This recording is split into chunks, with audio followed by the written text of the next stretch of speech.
सभी प्रदेशवासियों को मेरा नमस्कार।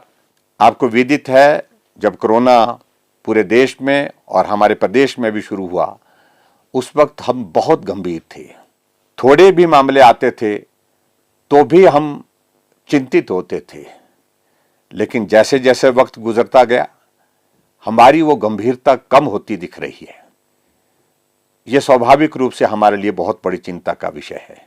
पिछले कुछ अरसे से, जब से अनलॉक फेज शुरू हुआ है, आर्थिक गतिविधियां शुरू हुई है, स्वाभाविक रूप से ये भी आवश्यक है हम सब के लिए कि हम काम पर निकलें, क्योंकि आर्थिकी परिवार की हो, चाहे प्रदेश की हो, चाहे देश की हो, उसको संभालने की जिम्मेवारी भी हमारी है।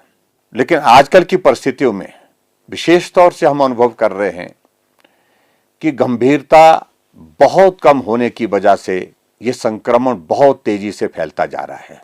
इन दिनों में बहुत सारे आयोजन, चाहे वो शादियों के हैं, चाहे वो धार्मिक हैं, चाहे वो हमारे सोशल गैदरिंग्स हैं, उसमें लोग बेखौफ होकर के जा रहे हैं और जाने के पश्चात वहाँ सोशल डिस्टेंसिंग भी मेंटेन नहीं कर रहे हैं और सोशल डिस्टेंसिंग के अतिरिक्त मास्क पहन करके भी नहीं जा रहे हैं, और जिसके कारण हम ऐसा महसूस कर रहे हैं कि संक्रमण में लगातार बढ़ोतरी हो रही है।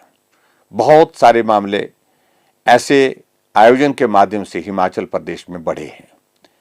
और ये भी मैं कहना चाहता हूं, इन दिनों में जहां ये शादियों का दौर चल रहा है, प्रदेश में ठंड का प्रकोप बढ़ता जा रहा है, इस वायरस के संक्रमण के और भी ज्यादा संभावना बढ़ रही है। क्योंकि जब अब सर्दी का मौसम आता है, स्वाभाविक रूप से हम खिड़कियां, दरवाजे सभी बंद कर देते हैं। वेंटिलेशन जब नहीं होती है, अगर कोई भी उस वायरस का कैरियर एक भी आदमी कमरे के अंदर हो, हॉल के अंदर हो, वो बहुत सारे लोगों को संक्रमित कर सकता है। मामलों में बढ़ोतरी को देखते हुए हमको विवश होकर के कुछ सख्त निर्णय पिछले कल कैबिनेट में लेने पड़े हैं। रात को 8 बजे से सुबह 6 बजे तक कर्फ्यू लगाना, स्कूल कॉलेज अभी 31 दिसंबर तक बंद रहेंगे, और सरकारी दफ्तरों में अभी तक क्लास 3 और क्लास 4 के जो कर्मचारी आएंगे वो सिर्फ 50% यानी 50% प्रेजेंस के साथ आएंगे। और इसके अतिरिक्त जो शादियां हैं, उन शादियों में भी हमने ये सुनिश्चित करने की कोशिश की है, अगर खुला मैदान है तो 200 से ज़्यादा लोग उसमें नहीं होने चाहिए सोशल डिस्टेंसिंग के साथ। अगर हॉल है तो हॉल में किसी भी सूरत में 100 से ज़्यादा लोग उसमें शामिल नहीं होंगे। और उसी तरह से जो हमारे और कार्यक्रम होंगे सोशल गैदरिंग के, उसमें भी यही नॉर्म्स को हम लागू कर रहे हैं। मास्क नहीं लगाने पर भी जुर्माना और बढ़ाया है, 1000 रुपये किया है। स्वाभाविक रूप से ये सारी चीजें इसलिए विवश होकर के करनी पड़ रही हैं क्योंकि जितनी गंभीरता हमें आज के इस संकट के क्षण में, जब ये वायरस लगातार फैल रहा है, बहुत सारे लोगों का जीवन संकट में है, बहुत सारे लोगों का जीवन समाप्त हो गया, ऐसी परिस्थिति में हमको ये निर्णय लेने पड़े हैं।